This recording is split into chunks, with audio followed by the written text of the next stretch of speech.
guys, ketemu sama Han di Sekedar Info. Kali ini Han gak sendiri, Han bakal ditemenin sama temen Han. Halo guys, nama aku Nan. Kali ini Han dan Nan mau bahas sedikit tentang salah satu alat transportasi yang mungkin paling sering digunakan di Jakarta saat ini. Oke, kalau menurut Nan sendiri, kira-kira apa sih salah satu transportasi yang mungkin sering digunakan di Jakarta saat ini?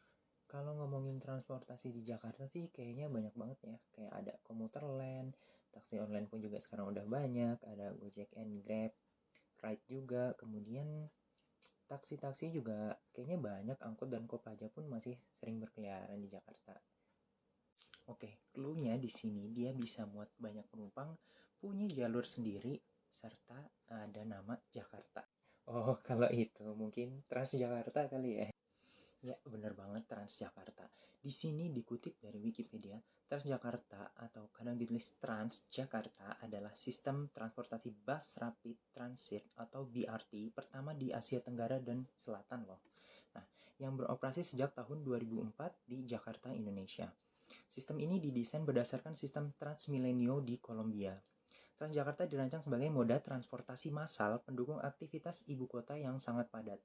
Transjakarta merupakan sistem BRT dengan jalur lintasan terpanjang di dunia, yaitu sepanjang 230,9 km, serta memiliki 243 halte yang tersebar dalam 13 koridor atau jalur, yang awalnya beroperasi mulai dari jam 5 pagi hingga 10 malam, dan kini bisa beroperasi hingga 24 jam di seluruh koridornya. Wah, mantap.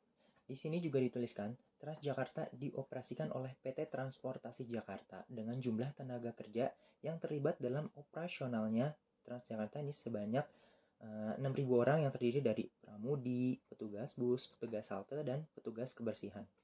Jumlah rata-rata harian pengguna Transjakarta diprediksi itu sekitar 350.000 orang. Sedangkan pada tahun 2012, jumlah pengguna Transjakarta itu bisa mencapai 109 juta orang. Nah, pada tahun 2011 sistem ini mencapai kinerja puncak, yaitu dengan per tahunnya sebanyak 114,7 juta penumpang, dan kemudian pada tahun berikutnya sedikit mengalami penurunan, yaitu pada tahun 2014 bus membawa 111,6 juta penumpang, dan sementara pada tahun 2015 melayani 102,95 juta penumpang, dan pada 2016 mencatatkan rekor baru, ini sebanyak 123,73 juta penumpang yang tercapai. Nah, biaya ongkosnya di sini tetap 3.500 rupiah per penumpang sejak awal beroperasi. Ide pembangunan proyek bus rapid transit Jakarta muncul sekitar tahun 2001. Kemudian ide ini ditindaklanjuti oleh Gubernur DKI Jakarta saat itu, yaitu Bapak Sutioso. Sebuah institut bernama Institute for Transportation and Development Policy atau ITDP menjadi pihak penting yang mengiringi proses perencanaan proyek ini. Konsep awal dibuat oleh PT Pamintori Cipta, sebuah konsultan transportasi yang sudah sering bekerja sama dengan Dinas Perhubungan DKI Jakarta. Selain pihak swasta, terdapat juga beberapa pihak lain yang juga mendukung keberhasilan dari proyek ini. Di antaranya adalah Badan Bantuan Amerika Serikat, kemudian ada The University of Indonesia Center for Transportation Studies. Kemudian di sini Transjakarta memulai operasinya yaitu pada 15 Januari tahun 2004.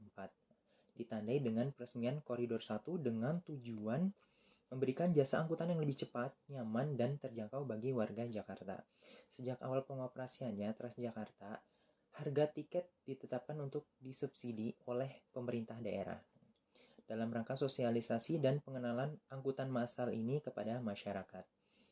Pada 2 minggu pertama pengoperasiannya itu dari tanggal 15 sampai 30 Januari 2004, pengguna Transjakarta tidak dikenakan tarif alias gratis. Nah, mulai 1 Februari 2004 tarif Transjakarta mulai diberlakukan seharga Rp2.000.